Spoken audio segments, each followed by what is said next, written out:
मैं भारत को भारतीयता की मान्यताओं के आधार पर फिर से खड़ा करना चाहता हूँ। उसी काम में लगा हुआ हूँ। इन महान शब्दों को कहने वाले भाई स्वर्गीय श्री राजीव दीक्षित जी को यह चैनल सनातन भारत समर्पित है तथा उन्हीं से प्रेरित होकर इस चैनल की स्थापना की गई है। नमस्कारम, मैं प्राकृतिक चिकित्सक हिमानी वशिष्ठ आपका अपने चैनल सनातन भारत परिवार में बहुत बहुत स्वागत करती हूँ।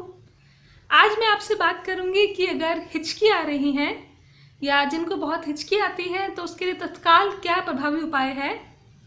जो उपाय मैं आपको बता रही हूँ आप करेंगे तो तत्काल ही तुरंत ही आपकी हिचकियाँ बंद हो जाएंगी। बहुत साधारण सा उपाय है, ध्यान से सुनिएगा। आप सबको बता सकते हैं, अपने मित्रों को, रिश्तेदारों को। क्या करना है हमें इसके लिए, जब हिचकी आती है तो हम अपने दोनों उंगलियों को लेकर अपने कानों को ऐसे बंद कर दें। इससे विशेष तंत्रिकाओं पर प्रभाव पड़ता है, असर पड़ता है, कुछ दबाव आता है तो जिससे हिचकियां रुक जाती हैं। और इसके लिए एक और साधारण विकल्प है आपके लिए।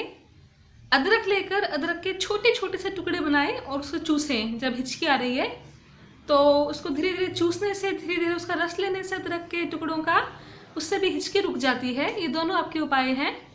आशा करती हूँ आपको ये जो मैंने रेमेडी बताई है ये आपको लाभ देगी, क्योंकि ये मेरा आजमाया हुआ नुस्खा है। मैं बहुत बार ऐसा मैंने स्वयं भी किया है। आपका जो भी अनुभव रहे आप कमेंट बॉक्स में ज़रूर डालिएगा। तो अभी के लिए मैं आपसे विदा लेना चाहूँगी। धन्यवाद।